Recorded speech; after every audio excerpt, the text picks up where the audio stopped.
Il mio primo dovere è quello di portare a tutti voi i saluti del professor Curzio, no, che purtroppo impedimenti e impegni non prorogabili gli impediscono di essere con noi oggi. Non dimentichiamo che è stata l'Accademia dei Lincei a volere il nostro convegno di 4 anni fa, del 2012, che dobbiamo all'Accademia dei Lincei se è stato pubblicato questo volume degli Atti Lincei che mi pare porta il numero 289, vero? Dico bene? E quindi grazie al professor Curzio e veramente a lui tutta la nostra gratitudine. Ed ora, ecco, rimettiamo la palla al centro. Parliamo dell'argomento che popola le pagine di questo libro. È un piccolo libro, però è un libro così importante che secondo me tutti quelli che fanno il mio, il vostro mestiere di storici dell'arte dovranno tenerlo nello scaffale più comodo, più praticabile della propria biblioteca privata. Anno 1912, quando a Palazzo Corsini alla Lungara, in Roma, nella sede della Reale Accademia dei Lincei, apre il 10° congresso internazionale di storia dell'arte, l'Italia è un paese emergente, come si direbbe oggi, in forte crescita economica, anche se l'emigrazione sta svuotando il sud, l'emigrazione verso le Americhe.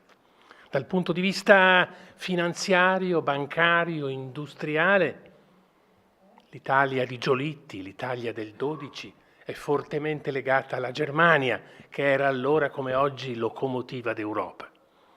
Ed ha anche ambizioni imperiali l'Italia dell'anno 12, perché l'anno prima, nell'11, c'era stata la guerra contro la Turchia dell'ultimo sultano e l'occupazione militare della Libia, a proposito del Mediterraneo e delle mutazioni che il Mediterraneo ha avuto nell'ultimo secolo. Se si fa il Congresso internazionale di storia dell'arte a Roma, in Italia, però non è solo tanto perché l'Italia ormai ha raggiunto un ruolo di rilievo nel consesso delle nazioni europee, ma soprattutto perché si ritiene giusto dare un riconoscimento alla giovane storia dell'arte italiana. Fino a 40 o 50 anni prima gli studiosi italiani pubblicavano in tedesco, come Morelli, o in inglese, come il Cavalcasselle. Adesso, nell'anno 12, non è più così. Nell'anno 12 ci sono riviste di storia dell'arte italiane. Nell'anno 12 esiste una cattedra di storia dell'arte alla Sapienza di Roma, tenuta da Adolfo Venturi. Adolfo Venturi è un personaggio importante, no? I saggi introduttivi di questo libro, quelli di Claudia Cerivia e di Marisa Dalai Emiliani, ricostruiscono molto bene la situazione culturale della storia dell'Italia di quegli anni. Adolfo Venturi è un uomo apprezzato, conosciuto anche all'estero, è uno che sa coltivare i rapporti con i suoi colleghi di Vienna e di Berlino, è amico dei principali direttori dei musei italiani ed europei, e poi è un efficace organizzatore ed è anche un abile politico, riuscito a metter su la grande impresa editoriale della pubblicazione in 25 volumi, pensate un po', 25 volumi della storia dell'arte italiana. Sa selezionare allievi di qualità, giovani che saranno destinati a grandi carriere, Mario Salmi, Giuseppe Fiocco, Pietro Toesca, il più bravo di tutti, quello destinato a succedergli nella cattedra della Sapienza. E poi, prima dell'anno 12, in Italia erano accadute cose importanti. Intanto dal 1897 a Firenze, in Palazzo Guadagni, funziona il Kunst, l'Istituto di Storia dell'Arte germanico. In quell'anno 12 sta aprendo i battenti la Biblioteca di Storia dell'Arte che Henriette Herz aveva voluto, allestito e finanziato con straordinaria munificenza. E poi non dimentichiamo che in Italia dal 1909 esiste una legge di tutela, la Rava Rosadi del 1909, l'antenata, la precorritrice della 1089 del 39 di Giuseppe Bottai. A firmare quella legge sono i deputati della sinistra, Rava e Rosadi, ma a scrivere negli articoli è stato il direttore generale delle Antichità e Belle Arti Corrado Ricci, uno storico dell'arte di Ravenna, di tipo del genere più illustrativo e divulgativo che propriamente scientifico, e tuttavia grande museografo ed eccellente tecnico della tutela, come ebbe modo di dimostrare nel suo servizio di sovrintendente a Modena, a Milano, a Firenze. Quando fu fatto direttore generale delle Antichità e Belle Arti, Benedetto Croce ebbe a scrivere finalmente "The right man in the right place". E un apprezzamento del genere vi fa capire quanta stima negli ambienti culturali italiani circondasse Corrado Ricci. Quindi, tutto questo per dire che nella Roma dell'anno 12 c'erano i fondamentali, come si dice, per poter ospitare un grande congresso di storia dell'arte. Era la prima volta che si faceva un congresso del genere in Italia. È stato già ricordato, il primo era stato fatto a Vienna e con l'unica eccezione di Amsterdam erano state sempre, nelle ultime edizioni, le grandi città del Reich, Lubecca, Colonia, Monaco, ad ospitare i congressi. Questo per forza, perché le scienze archeologiche e storico-artistiche moderne erano nate, avevano preso forma proprio in quella parte d'Europa dove si parla tedesco. Quindi Adolfo Venturi è il dominus del convegno, del congresso dell'anno 12. È lui che ha selezionato i relatori, lui che ha presieduto le giornate, lui che ha governato gli interventi e le discussioni. Ma come è stato detto, come è giusto ricordare una volta di più, l'altra stella polare dell'anno 12 è stato Aby Warburg, è stato lui a proporre e a fare accettare il titolo del congresso. Ne scrive in una nota lettera al Wölfflin proprio dell'aprile dell'anno 12. È chiaro che tutti sapevano bene chi era Aby Warburg, quali erano i suoi interessi scientifici, che puntavano appunto allo studio delle contaminazioni, delle culture, della migrazione delle idee, delle immagini, dei rapporti fra il nord e il sud del continente, fra l'Europa franco-germanica e il Mediterraneo. Interessi scientifici affidati a studi già all'epoca celebri, come i rapporti di Dürer con l'antico, i rapporti fra la pittura fiamminga e il primo rinascimento fiorentino, e cose del genere. In quell'occasione Aby Warburg ebbe a dire: non si possono mettere i gendarmi ai confini delle culture. E questa frase ha qualcosa di commovente e di profetico al tempo stesso, se si pensa che siamo ormai alla vigilia della Grande Guerra. Una guerra che vide le potenze combattenti usare le culture nazionali come armi, come strumenti bellici, al pari dei gas tossici, delle batterie da campo e degli aeroplani, come ha dimostrato nel conflitto il ruolo svolto dal nostro Gabriele D'Annunzio. Un personaggio, si è detto per inciso, che Aby Warburg odiava, sbagliando secondo me, perché Gabriele D'Annunzio è stato un grande testimone e uno straordinario, raffinato interprete della civiltà artistica degli italiani. Noi non avremo Longhi senza D'Annunzio.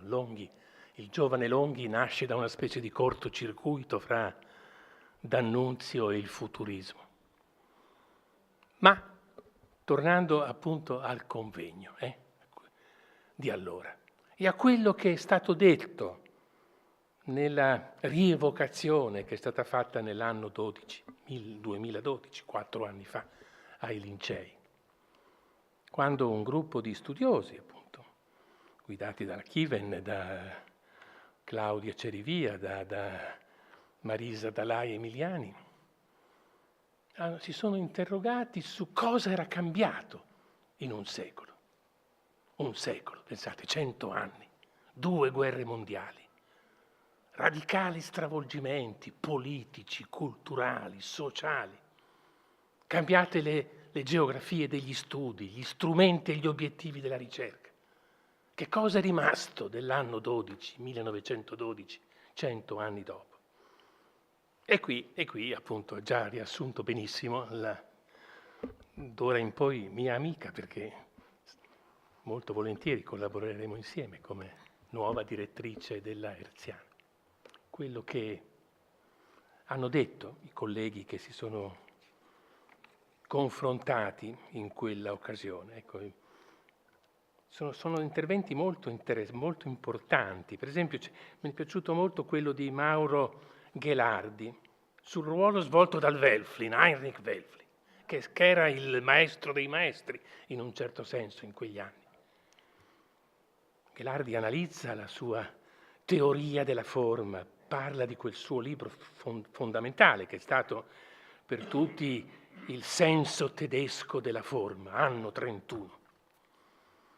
E arriva alla conclusione che in fondo quello che è stato sempre delineato come l'estremo pangermanismo di Welflin non è poi così vero, se è vero, come è vero che a un certo punto, e siamo nell'anno 36, 1936, Welflin ormai risiede stabilmente in Svizzera, Hitler è cancelliere del Reich da 3 anni e Welflin scrive questa frase che mi sono appuntato, che mi piace molto, dice: l'ultima cena di Leonardo e la scuola d'Atene di Raffaello sono opere sicuramente italiane, non c'è dubbio.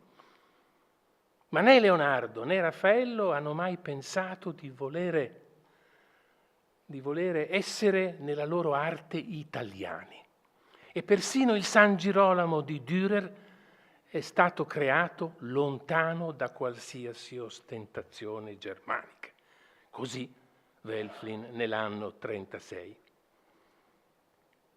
Poi è bello tutta la ricostruzione che Elisabeth Kieven e Sibylla Herbert Schifferer hanno fatto della straordinaria personalità di questa donna, Henriette Hertz, che ha voluto una biblioteca di storia dell'arte a Roma perché diceva essere Roma il museo del mondo.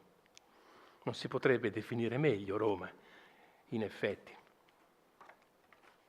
Poi c'è anche un importante intervento di Alessandro Nova, ripreso anche da Gerhard Wolff, il quale parla di come a un certo momento il governo di Berlino abbia cercato di influire nel congresso del 1912 con l'obiettivo, tutto sommato comprensibile, persino giustificabile, di razionalizzare e ottimizzare i costi dei grandi istituti tedeschi in Italia. Si fa carico di questa posizione governativa il professor Kerr, che era il direttore del Deutsche Historisches Institut di Roma. E lui dice: ma perché non arriviamo a una fusione, no? a un governo condiviso dell'Istituto Storico di Roma, della Hertziana che era appena nata perché inaugura fra il 12 e il 13 e del Kunst fiorentino. Era una proposta che aveva una sua legittimità aziendalistica, diremmo oggi, no? Si trattava di risparmiare sui costi e di razionalizzare il governo di questi grandi istituti. Per fortuna, ed è l'opinione condivisa sia di Nova che di Wolff, ed è anche la mia naturalmente, per fortuna non se ne fece di nulla. Per fortuna sia l'Hertziana che il Kunst fiorentino hanno mantenuto la loro autonomia, hanno potuto seguire le loro strade, coltivare interessi paralleli ma diversi. Per esempio il Kunsthistorische fiorentino ha scelto di specializzarsi nel settore della scultura e delle arti minori, come hanno dimostrato i suoi grandi direttori, da Kriegbaum negli anni 30, a Middeldorf nel dopoguerra, a Keutner e a Max Seidel in tempi a noi più vicini. E Un'altra anche a me è piaciuta molto, come alla mia amica e collega, l'intervento di Nicole Fortis, perché, capito, nel congresso del 12 l'arte moderna e contemporanea non esiste. E c'è chi si chiede, come Lionello Venturi, come Michele Benedetti, ma perché l'arte moderna e contemporanea non figura negli indici del congresso? Qual è è possibile che sia solo la distanza temporale a giustificare l'artisticità di un oggetto, no? Una cosa può essere, questi occhiali possono essere giudicati un'opera d'arte se hanno 2 o 3 secoli. Non può essere questo, la distanza temporale, l'elemento giustificante per definire opera d'arte un qualsiasi manufatto umano. Questo è vero, l'arte moderna e contemporanea non figura negli indici del congresso del 12, ma questo non impedisce ai grandi storici dell'arte dell'epoca di improvvisarsi critici d'arte moderna e contemporanea, come l'esempio di Aby Warburg e di Longhi ben dimostra. Aby Warburg si trova di fronte a questo monumento di rara bruttezza, va detto, no? di uno scultore che si chiamava Lederer e dell'architetto Schaud di Amburgo, il monumento al conte Otto von Bismarck, cancelliere del Reich. Come in ogni città italiana c'è un monumento a Garibaldi, così in ogni città tedesca ci deve essere un monumento al cancelliere, quello che ha unificato la patria, che ha messo in riga la Chiesa e ha sconfitto la Francia, il nemico storico. E stranamente questo monumento bruttissimo ad Aby Warburg piace. Lo sguardo a distanza, lui dice, gli piace l'intensità storica che crede di vedere in quest'opera. Invece di fronte alle pitture murali del municipio di Amburgo, probabilmente non ci sono più, distrutte dalla guerra, penso, no? Di un certo Vogel, quindi niente di grave se non ci sono più. E queste giustamente dice che non gli piacciono, sono brutte. Perché sono brutte, secondo Aby Warburg? Sono brutte perché sono banalmente illustrative, sono affreschi che evocano episodi medievali di storia civica di Amburgo. Non c'è in loro quella che lui chiama la coscienza della storia, non c'è quella che proprio la profondità, la memoria sociale, ecco questo è il termine esatto, tradotto in italiano che lui usa, la memoria sociale. E poi in questo saggio in cui si parla appunto del confronto fra Aby Warburg e Roberto Longhi, c'è Roberto Longhi che invece valuta il dinamismo plastico di Umberto Boccioni. Quelle sculture, per dire la scultura che sta dietro i 20 centesimi di euro nella edizione italiana della moneta. E Longhi è affascinato da Umberto Boccioni perché ritiene che questo sia un modo di esaltare nella sua fluidità l'identità della forma, della figura. Mentre non gli piace De Chirico, il metafisico De Chirico. C'è un articolo famoso che si intitola Il Dio ortopedico. Perché non gli piace De Chirico? Perché non ammette, non approva il fatto che De Chirico sia uscito per la tangente, abbia tentato di rifugiarsi verso mitografie esoteriche come la metafisica. E qui si vede benissimo anche nell'apprezzamento o nel disapprezzamento dell'opera d'arte moderna, contemporanea, che l'uno e l'altro usano gli strumenti con i quali analizzano l'arte antica. Per Aby Warburg quello che conta è la densità delle culture, la profondità della storia, che in qualche modo credeva di avvertire nel monumento a Bismarck di Amburgo. Per Roberto Longhi, invece, storico dell'arte e filologo, quello che conta è la specificità tecnica, iconografica e stilistica di quella singola opera d'arte. e anche come quella singola opera d'arte viene da una storia di altre figure. Roberto Longhi apprezza Boccioni perché vede in Boccioni un interprete della forma in qualche modo tradizionale, che trasfigura, che reinterpreta. Non accetta De Chirico perché vede nelle sue figure ortopediche, appunto, una fuga verso l'esoterismo, verso l'altrove. E queste sono le cose nuove che il libro che raccoglie gli interventi del convegno ha prodotto. Mi piace ricordare anche l'intervento di Hans Belting, molto bello. Si torna sul tema della migrazione delle figure, le immagini. Tema caro a Warburg come a Wittkower, come sapete bene, che ha titolato un libro proprio così, con la migrazione delle immagini. E Belting cita un quadro conosciutissimo dagli storici dell'arte, che è il ritratto che Gentile Bellini fa al sultano Mehmed II, sultano di Costantinopoli, nella seconda metà del 400. Un dipinto che si conserva alla National Gallery di Londra. E quello è un quadro ad ogni evidenza occidentale. Uno lo guarda e dice: sì, questo è un quadro italiano di scuola veneta, perfetto. Però Hans Belting ci presenta anche un'altra immagine, sempre di Gentile Bellini. Una miniatura che si conserva all'Isabella Gardner Museum di Boston, nella quale il pittore rappresenta un calligrafo turco, un giovane uomo accovacciato sulle gambe all'uso orientale che sta dipingendo qualcosa con una tavoletta fra le mani. E in questo dipinto, in questa miniatura di Gentile Bellini, si vede come la grande zimarra, il grande mantello arabescato, dentro il quale il pittore, il calligrafo è incapsulato, diventa l'elemento dominante. In un certo senso si può dire che Gentile Bellini, quando dipinge quella miniatura, si islamizza, si orientalizza.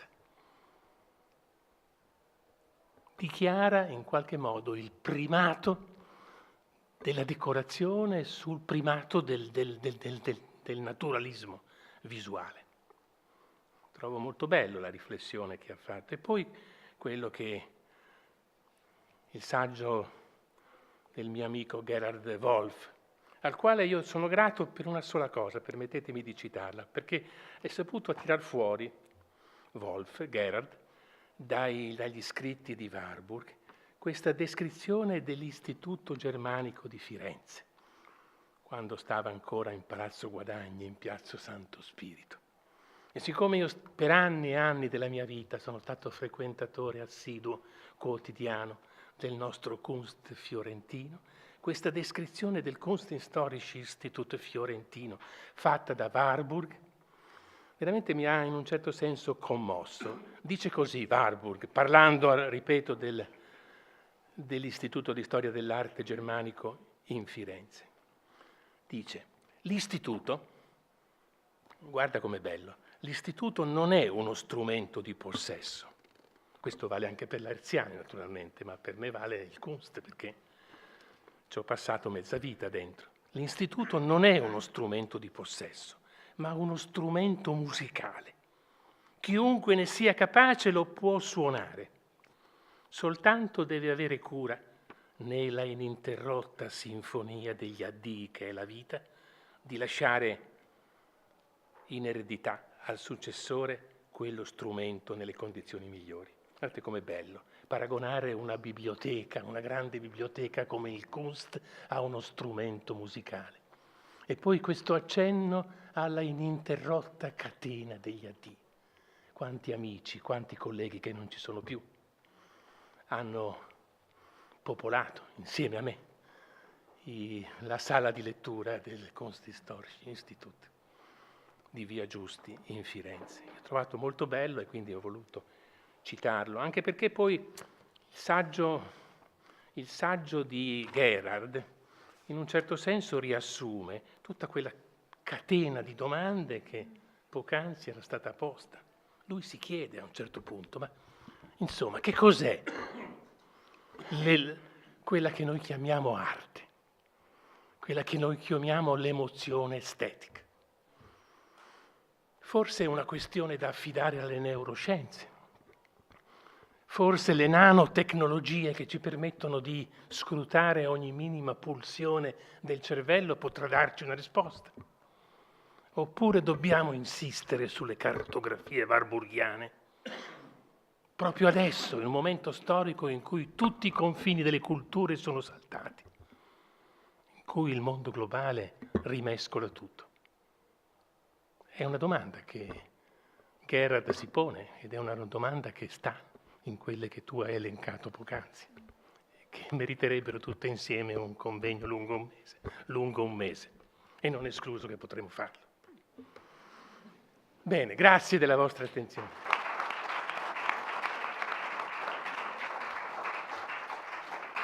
Bene, chiederei ai curatori, Claudia Cerivia, Elisabeth Kiven e Alessandro Nova, di venire al tavolo. Ok, allora voi due.